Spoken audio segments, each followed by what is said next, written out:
been on kind of a break with the car. Ever since I got on the dyno and everything, the car just didn't put out the power that I wanted it to. And as I told you guys, I was doing the AM smart coils. I got myself an entire set of AM smart coils. So what we're going to do today is I've got my harness, I pulled it out of the car and whatnot. I'm going to strip the harness down, and I'm going to be deleting igniter, be deleting stock coils, those are going bye-bye, and we're going to be wiring in the AM smart coils. So you guys can actually see how I do all my work and everything on my harness. We're going to actually be using split braided loom this time. I'll end up ordering some more of this, so that way I can just delete all of this tape and then just have a straight split loom to make the harness look really, really nice. But yeah, so that's what we're going to do today. I'm going to get right into this, start tearing everything down. Most of this is probably going to be a time lapse until I get to the actual coil itself. Maybe I'll tell you guys how to like find wires, whatnot. Because I know that this is like probably the hardest part about most builds is that the wiring. Sometimes it's hard to look at, and the way you got to think about it is that if you start with just one single wire, and you start adding wires and adding wires and adding wires, you eventually have this, but you know where everything goes. So I mean, the more you do this, the better off you become really, really good at it, so you'll know exactly where everything goes and what to do with it. So without further ado, let's get started.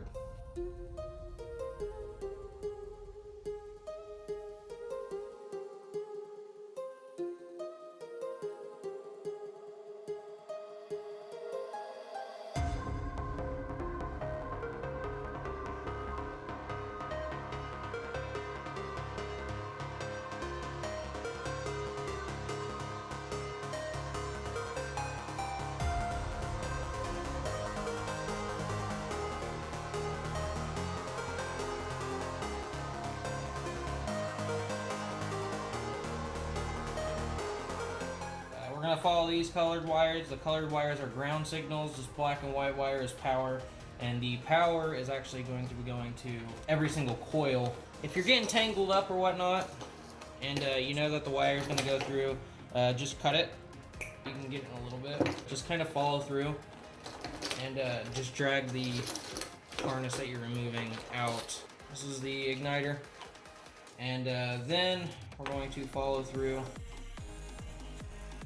and find them on the actual harness themselves. But at this point is you can go ahead and just cut these, cut this, and cut these. And this guy is out of here. Igniter and coils deleted. And we'll get started with this in just a second here, right after I go through and find the guy that we cut earlier, which is this here. It should be power, and I was correct, it is power. This is the main power connector in the car. And I think I might actually keep this power wire because I can use this for voltage and current to the new coils. So I'll probably pull this straight out, set it to the side, and probably realign the harness again. I gotta make sure everything's intact here. But otherwise, it looks good. So next, we're going to go through the wires that we just cut. We're going to pull them out. Should be pretty simple to find those guys. The other black and white wire, that was a ground. This is the main ground plug. It's connected by an entire spade connector that goes through every single pin and connects all the grounds together in case there's a ground signal that's not, grounded. These are the 3 ignition connectors. This isn't going to be needed anymore. So these can be basically just snipped off from the connector. Because I have a standalone, I'm going to be wiring the wires directly into the harness, or directly to the ECU, I should say. If you guys are ever in doubt, do not be afraid to look at a diagram, because they are there to help you. I mean, you don't want to just go jumping into this without knowing exactly what everything does and where everything goes. You can always find where everything goes by starting with the connector and tracing the wire all the way to the harness. But using a diagram is the safest thing to do. Snip these guys off here. We will not have a wasted spark set up any longer. So these wires are gone. So now, since we have already deleted everything, we can basically start getting it wrapped back up. Everything is going to be a lot smaller now. I mean, a crazy amount smaller. There's not very many wires left in here. And here, we have zip ties. That will help you, okay?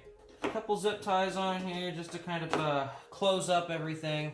Basically, you want to have kind of a memory of where you're gonna have where your harness is gonna be. So my harness sits down in my floorboard like this, not very far in either. Comes through, and it goes right outside of my firewall. Goes behind my head, and this guy is probably gonna stay out here.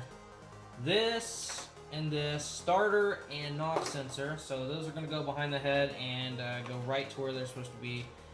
I'm going to pull this tight right here, put another zip tie on here. These guys are separated now. They're going to go off and do their own thing, so you're going to move these out of the way. So these are going to, since they're finished, and zip tied again.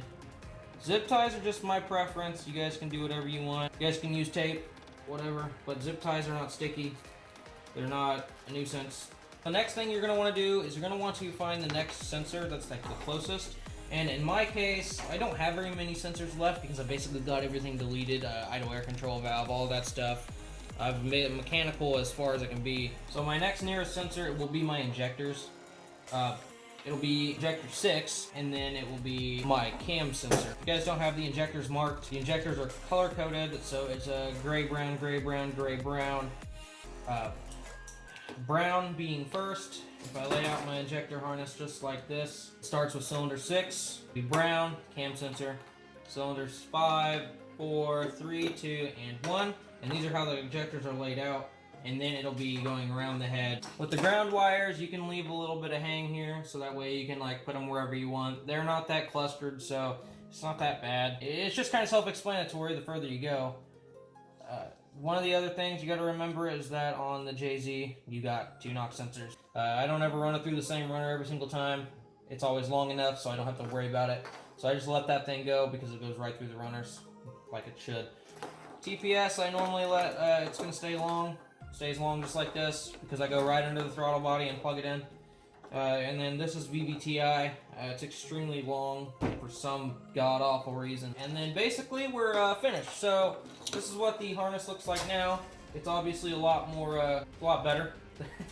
It's a huge fat section of wire that's missing, and it was all heavier gauge wire too, so it wasn't just like the basic stuff. But as you guys just seen, this is not hard at all. I mean, you just basically gotta have a little bit of common sense when doing it. Just kind of jump into it. It's gonna look kind of crazy when you start taking it all apart and everything, but in the end, it'll be fine. All right, so starting to run my split loom on here. Starting from the bottom is what you want to do because you're gonna want to overlap the smaller stuff with the bigger stuff, and you can't really underlap it. When you get to points like this, I think a lot of people might actually cut holes in it. But what we're gonna do is we'll put some tape right here on the underside of it, and then we'll put tape right here on the top side of it, and it'll stay in place. So this is my cam sensor and the alternator connector, which is just now put in there. So we'll run the rest of this all the way up to here.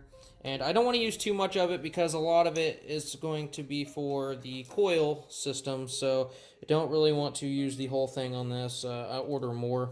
That is pretty much the basis on how to set up your wiring. Whenever my coil bracket comes, I'll get down and I will show you guys how to wire things up. I'll pull out the diagrams and stuff like that, and I'll show you guys how to wire things like that. Alright, so that's going to do it for part 1. I actually didn't think that it was going to be more than one part. It ended up being a lot longer than I was supposed to originally, so yeah, that's pretty much, you know, that's the gist of it. It is kind of messy, get some crap everywhere, but in the end of the day, it'll look really nice. Make sure everything is all tidy, ready to go. As soon as my coil bracket gets here, I'll start part 2, so we can wire up the coils themselves, and we'll get back in the car and then try to go make some more power. But until then, like the video if you like it, comment, let me know what you think, and subscribe if you're new. And I'll catch you guys in the next part.